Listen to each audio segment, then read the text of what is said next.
Ожнејани и првите снопја ориз во Кочанско. Традиционално со срп ги зажнеа овогодишната жетврска убавица Нина Лаковиќ и со благослов и песна беше означен официјалниот почеток на жетвата. По стобирање на снопјата ожнејан ориз беше демонстрирана и вршидба на гумно. На манифестацијата се собраа голем број гости од земјава и странство, за да ги видат обичаите поврзани со жетвата. На рачното зажнејување присуствуваше и амбасадорот на Народна република Кина во Република Македонија Вен Женшун. Радува што оваа традиција ја одржуваме, односно од година во година ја продолжуваме и прошируваме.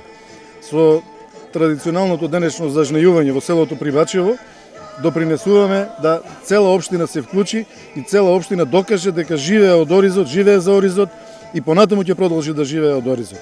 Посакувам да ваквите манифестации продолжат што е помасовно и што повеќе се вклучуваат и домашни и странски чинители. 我非常高兴啊，今天应这市长邀请，第一次来到歌唱里来。 Задоволство ми е што денеска сум во Кочани за прв пат на фестивалот на оризот. Ставот на амбасадата на Кина е дека секој ден за ручек треба да се подготвува кочански ориз. Кина е најголемиот производител на ориз во светот со 200 милиони тони производство годишно. Така што задоволство ми е што го запознав и министерот за земјоделство Цветков.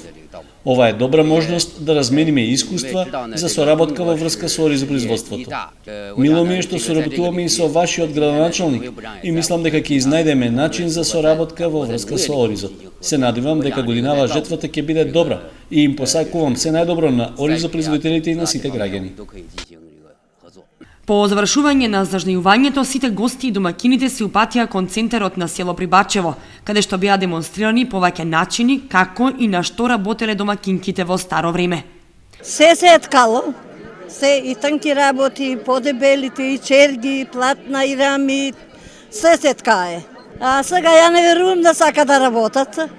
Не работат сега, одат си сите на работа, ткање нема, развој нема, едва и најдомо овај развој да биде за да видат народот како е, како се ткало напред.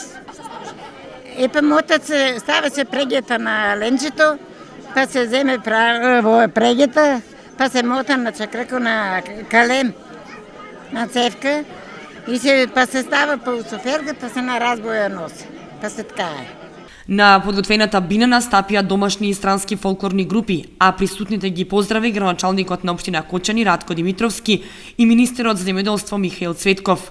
Во рамките на манифестацијата беше прогласен и најуспешниот земјоделец. Наградата отиде во рацете на Владко Христов, кој доби 80.000 денари. Во склоп на манифестацијата вештите жени беа подготвиле трпеза со традиционални јадења од ориз, па присутните имаа можност да вкусат различни видови јадења направени од белото злато. Спојувајќи ја убавината и традицијата, трите најубави жетварки беа представени на сцената, а за културно-уметничкиот дел се погрижија фолклорните ансамбли од Србија, Бугарија, Турција, Унгарија и Македонија, кои ги покажаа на сцена етноелементите карактеристични за државата од каде што доаѓаат. Концертот започна со настап на Евто Попиновски, кој пред присутните ги отпеа своите најголеми хитови.